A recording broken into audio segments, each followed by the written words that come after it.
misy ramba tiako resafe. Miza numero na zalela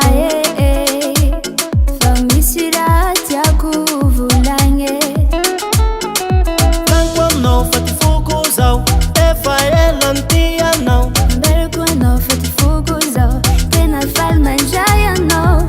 Mandroso, mandroso, mandroso, mandroso.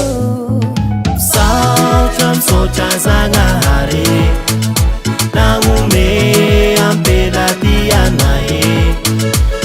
Misaotra misaotra Zagnahary nagnome lilay manazavady.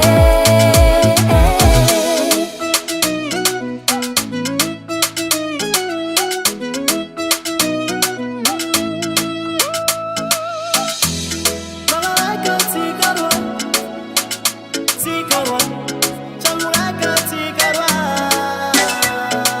Mbarako anao fa ty foko zao efa ela misento aminao. Soa ho hainao fa ty foko zao efa natokako anao. Tako maso lainenigny sisa tao ka volagno raha fozako ao. Komatasy fanzary ho aviko agny. Taoko agnaty rova iajapena antsoko mpanjaka vavy kiarapena. Ataoko agnaty rova iajapena antsoko mpanjaka vavy kiarapena.